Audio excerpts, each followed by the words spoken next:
With Israeli Prime Minister Benjamin Netanyahu, the two leaders signaling a new chapter in bilateral relations. Here to discuss, Fareed Zakaria, the host of CNN's Fareed Zakaria GPS. Good evening, sir. Today, the president hosted, as I said, Israeli Prime Minister, and he had this critical issue. They talked about this critical issue, the two-state solution to peace between Israel and the Palestinians. Watch this.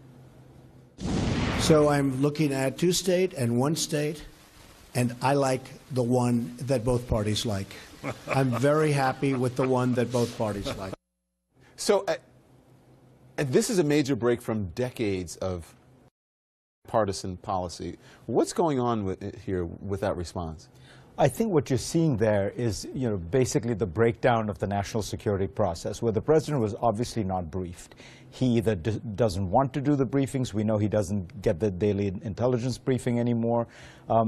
Maybe there's nobody in the National Security Council who can brief him, but it sounded so bizarre, so casual, so, frankly irresponsible. Which you'd be like, I don't know, at the end of the Soviet era, saying, if Poland wants to be independent, that's fine with me, but if they want to stay a part of the Soviet, orbit, that's fine with me too. I mean, what scenario can one imagine in which the Palestinians would say, yeah, we don't want a state?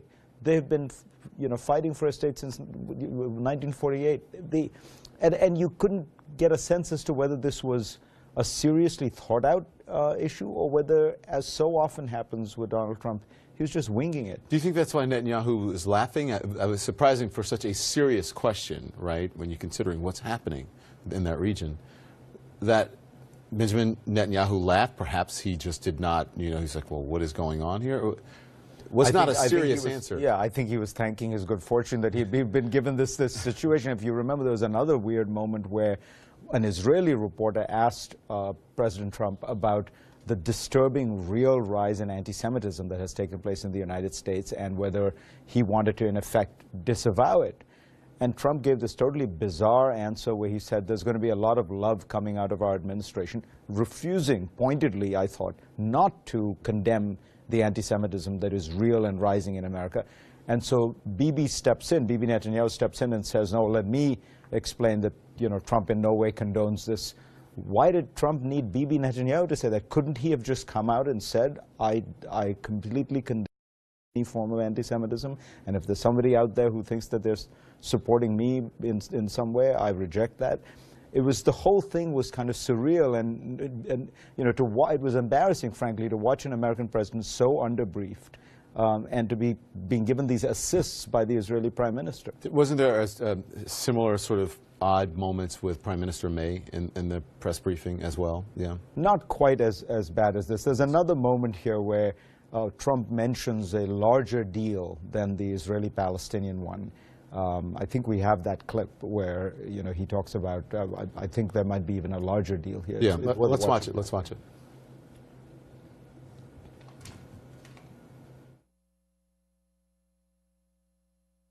Bibi and I have known each other a long time.